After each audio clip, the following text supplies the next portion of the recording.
आज बात एक ऐसे गहरे विचार की जो हमारे धर्म, हमारी आस्था और समाज की बुनियाद पर ही सवाल खड़ा कर देता है। इस विश्लेषण में हम ये समझने की कोशिश करेंगे कि कैसे एक जिंदा, क्रांतिकारी सच समय के साथ एक मुर्दा और सुविधाजनक प्रतीक में बदल दिया जाता है। तो चलिए शुरू करते हैं एक बहुत ही तीखे और सच कहूं तो चौंकाने वाले वाक्य से। अब इसका मतलब ये बिल्कुल नहीं है कि यहाँ आस्था नहीं है, नहीं, बल्कि मतलब ये है कि यहाँ भगवानों को पूजा तो जाता है, पर उनके दिए गए जिंदा सच को दफना दिया जाता है। सोचिए, एक ऐसा कब्रिस्तान जहाँ मूर्तियों की तो भरमार है, पर चेतना की कोई खबर नहीं।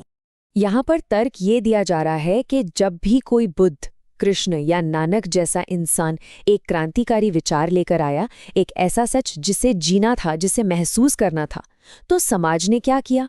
उस विचार को अपनाने के बजाय उनके नाम पर मंदिर और मूर्तियां खड़ी कर दी, और इस तरह से एक खतरनाक, आपको बदल कर रख देने वाले विचार को एक सुरक्षित, बेजान प्रतीक में कैद कर लिया गया। तो चलिए थोड़ा और गहराई में जाते हैं और समझते हैं कि ये जीवित सत्य और मृत प्रतीक आखिर हैं क्या, इन दोनों के बीच बुनियादी फर्क क्या है।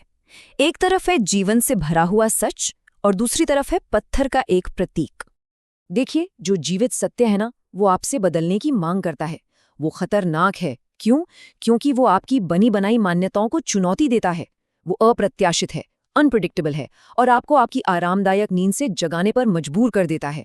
और ठीक इसके उलट एक मरा हुआ प्रतीक, वो आपको वैसे ही रहने की पूरी आज़ादी देता है जैसे आप हैं।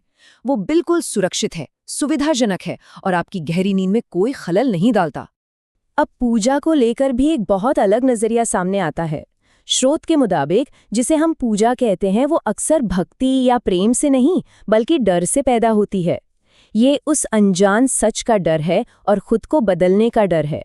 इसीलिए पूजा एक समर्पण कम और एक सौदा ज्यादा बन जाती है। तो फिर सवाल ये उठता है कि आखिर ऐसा क्यों है?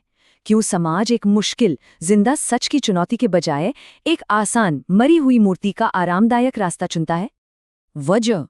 वजह बिल्कुल साफ है। कोई भी जिंदा गुरु या कोई भी जिंदा विचार सबसे पहले आपको एक आईना दिखाता है। वो आपको मजबूर करता है कि आप अपने झूठ, अपने पाखंड, अपनी सारी कमजोरियों का सामना करें। और वहीं दूसरी तरफ एक पत्थर की मूर्ति या कोई प्रतीक, वो आपसे कुछ नहीं मांगता। आप उसके सामने झूठ बोल सकते हैं, दिखावा कर सकते हैं, और फिर वापस अपनी जिंदगी में ठीक वैसे ही लौट सकते हैं जैसे आप थे। इसके लिए आपको अंदर से जरा भी बदलने की कोई जरूरत नहीं है। तो कुल मिलाकर बात एक चुनाव पर आकर टिक जाती है। एक तरफ है खुद को बदलने का मुश्किल रास्ता, और दूसरी तरफ है सुविधा का आसान रास्ता। और स्रोत कहता है कि समाज ने हमेशा सुविधा को ही चुना है, असली बदलाव को नहीं, क्योंकि खुद को बदलना दुनिया का सबसे मुश्किल काम है और किसी के सामने सिर झुका देना सबसे आसान। चलिए अब देखते हैं कि जब समाज ये आसान रास्ता चुनता है तो होता क्या है, इसके सामाजिक नतीजे क्या होते हैं, और कैसे आध्यात्मिकता धीरे धीरे एक बाजार का रूप ले लेती है। होता यह है कि धर्म एक व्यवसाय की तरह काम करने लगता है। आस्था, जो एक बदलाव की प्रक्रिया होनी चाहिए थी, वो बस एक लेन देन बनकर रह जाती है। भगवान, मेरा ये काम करवा दो तो मैं नारियल चढ़ाऊंगा। यहाँ आत्मा का रूपांतरण तो कहीं है ही नहीं, उसकी जगह एक सौदेबाजी ने ले ली है। और इसी लेन देन से जन्म होता है उस पाखंड का जिसे हम अक्सर अपने आसपास देखते हैं। मंदिर में तो घी का दिया जला रहे हैं, लेकिन बाहर की दुनिया में अंधेरा फैला रहे हैं। जुबान पर भजन है, लेकिन बाजार में झूठ बोल रहे हैं। भगवान का नाम जप रहे हैं और हाथों से किसी दूसरे का शोषण कर रहे हैं। ये बाहरी दिखावे और भीतरी असलियत का एक गहरा विरोधाभास है। और इसका नतीजा क्या होता है? एक ऐसी व्यवस्था जिसमें आत्मा ही नहीं है। चारों तरफ लाउडस्पीकर का शोर है, पर अंदर का मौन गायब है। कर्मकांडों का ढेर लगा है, पर विवेक और समझ की भारी कमी है। लोग उपवास तो रख रहे हैं, पर चेतना से कोसों दूर हैं।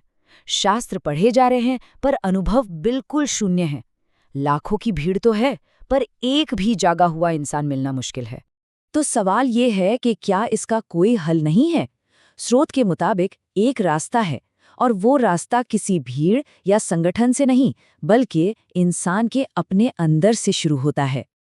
लेकिन इतिहास को देखें तो एक बड़ा दुखद पैटर्न नजर आता है। जब भी कोई इंसान एक जिंदा सच लेकर आता है ना, तो सबसे पहले क्या होता है? भीड़ उसे नकार देती है, उसका मजाक उड़ाती है। फिर उसे सताया जाता है, उसे विधर्मी कहा जाता है, यहाँ तक कि मार दिया जाता है। और फिर मरने के सैकड़ों साल बाद जब उसके विचार का सारा खतरा खत्म हो चुका होता है, तो वही भीड़ उसी इंसान को भगवान बनाकर पूजने लगती है, क्योंकि एक मरा हुआ संत एक जिंदा संत से हमेशा ज्यादा सुविधाजनक होता है। और यहीं पर इस पूरे विश्लेषण का सार छिपा है कि असली चेतना, असली जागरण किसी संस्था, किसी मंदिर या मस्जिद से पैदा नहीं हो सकता। वो हमेशा एक व्यक्तिगत बगावत से जन्म लेता है, अपने ही अंदर की मान्यताओं, अपने डरों और अपनी आदतों के खिलाफ एक भीतरी विद्रोह से। तो आखिर में हम आपको इसी एक सवाल के साथ छोड़कर जाते हैं, ये सोचने के लिए कि आस्था का इस्तेमाल आखिर किस लिए हो रहा है। क्या ये एक ढाल है जिसके पीछे छिपकर हम जिंदगी की मुश्किल सच्चाइयों से बचते हैं, या फिर ये एक रोशनी है जिससे हम अपने और दुनिया के सच को देख सकते हैं।